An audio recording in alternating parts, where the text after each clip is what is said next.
Okay, October, Kamloops area fly fishing. What's so great about October? Well, hunting season. And why do we care so much about hunting season? Let me show you.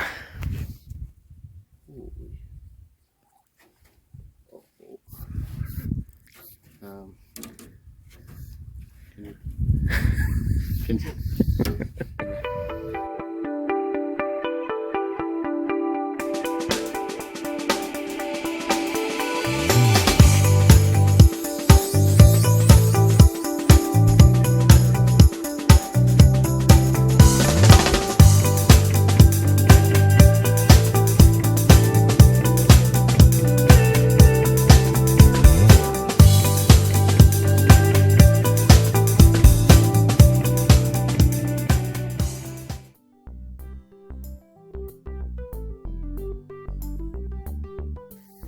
But all kidding aside, fall's just that time of year when the fish start getting active again, moving into the shallows, starting to pig out, getting ready for winter.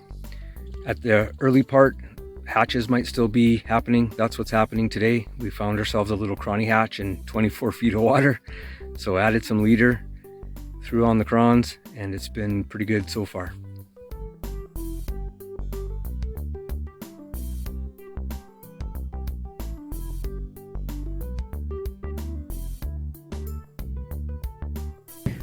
So as usual, we started the day by taking a tour of the lake, and we're lucky enough to find some crawnies popping.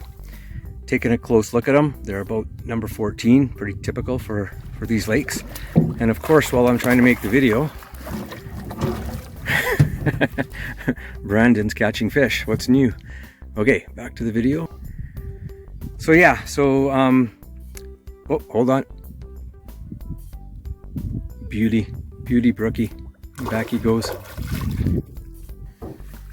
Okay, so anchored up, confirmed there was fish underneath the crawny hatch with the finder. Anchored up, measured the bottom, set our leader depth to the exact same depth, came up a foot, and the rest is history.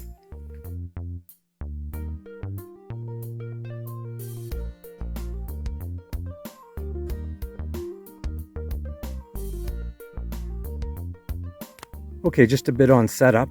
So I mentioned earlier that we first took a tour of the lake, found some crawnies popping, confirmed that there were some fish below it. At that point, we need to get our boat to where we can, and of course Brandon's not going to let me finish a sentence.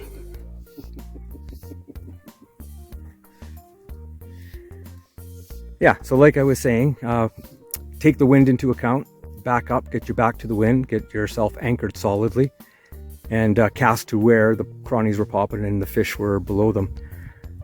When you find where the fish are, you want to take note of the depth, because wherever you end up might be deeper or shallower than where you're throwing, so you want to remember to be able to set accordingly to where you're casting to.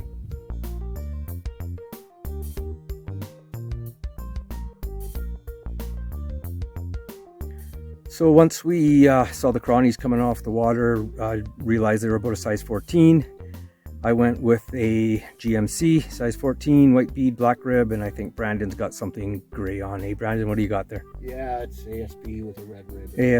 ASB red rib.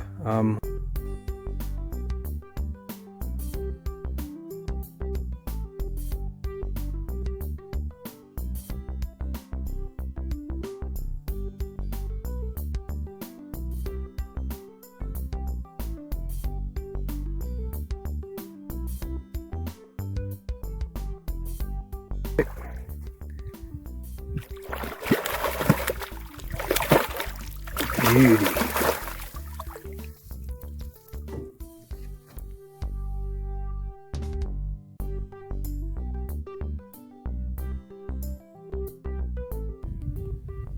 So it might be a bit hard to see in the pump there.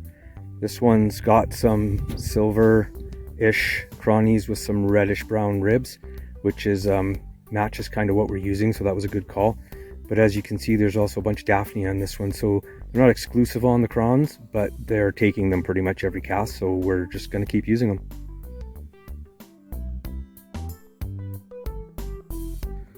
Okay, so we're continuing to sample as we go, and as you can see, those fish are now getting exclusive on the chironomid.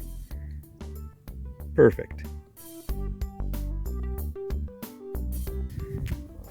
So as I think I mentioned earlier, we're fishing a lake today that just has brook trout. Oh, there was a take, jeez. And another one. I'm just going to leave it. Up and down, up and down.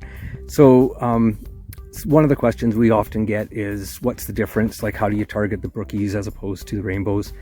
Honestly, they eat the same stuff. They eat the insects that are in the lake, and we imitate them with the same patterns that we imitate trout with. If we had to say a couple things that we noticed from our experience that's different, one is the way they hit. They're aggressive feeders. They tend to be less picky in what they eat from our experience, but they can sure take that imitation lightly. So you'll end up with these little taps. We call them brookie takes, and you have to be right on them often. I like fishing them naked without the bobber. I was doing that earlier today, and as you're retrieving, it's not even so much a hit. It's is there some weight on my line? And you set up and there's a fish there.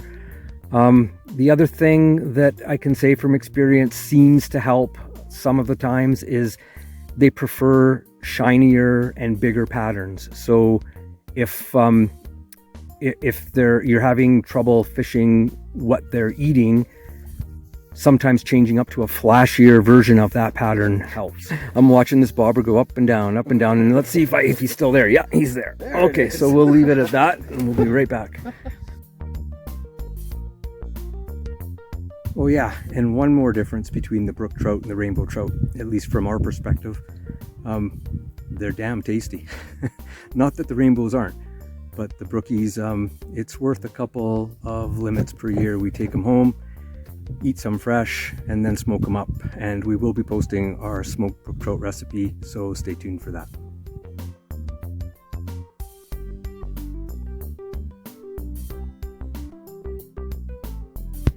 So I think I mentioned sometime in this video that the fall can be just as good as the spring. Well, take a look at this pump.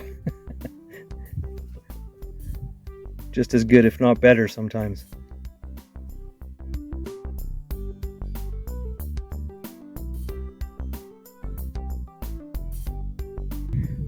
So as we mentioned earlier, I was started with a GMC and Brandon had an ASB. This fly has probably caught 30 fish today, and probably 30 more multiple times before today.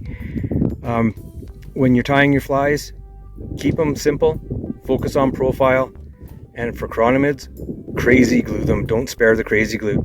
If you're a tyer, spend some money, buy some glue and use it. If you're a buyer, all of our cronies are double glued. All of our cronies have good profiles, are simple, and are proven patterns for all the Kamloops area lakes.